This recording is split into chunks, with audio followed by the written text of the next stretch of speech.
mapagpalang araw po sa ating lahat. Ngayon po ay Marso 25, Miyerkules. Dakilang kapistahan ng pagpapahayag ng magandang balita tungkol sa Panginoon.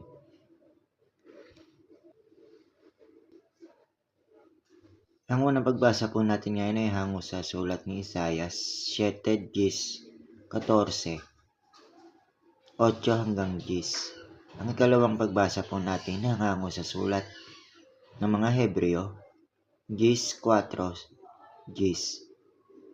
Ang ebanghelyo po natin ngayon ay hango sa sulat ni San Lucas 1:26 hanggang 38. Sa ika-6 na buwan, isinugo ng Diyos ang Anghel Gabriel sa isang bayan ng Galilea na tinatawag na Nazaret.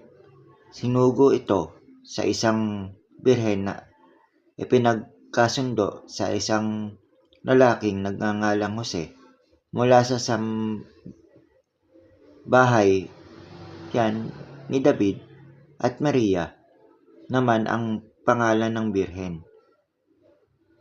Pumasok ang anghel at sinabi sa kanya, "Matuwa ka, o puspos ng grasya, sumasa iyo ang Panginoon."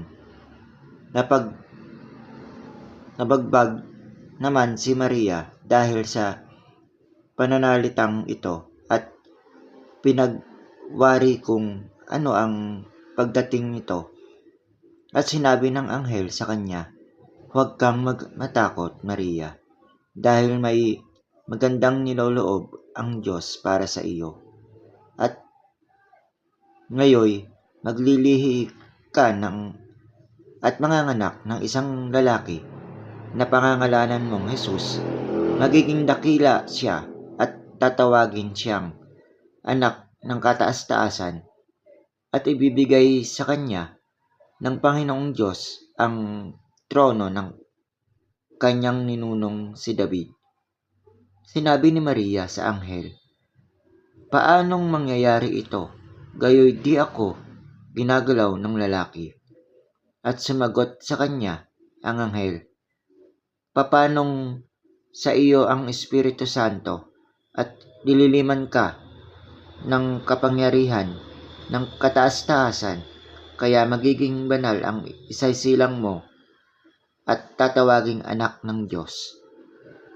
Ang salita ng Diyos.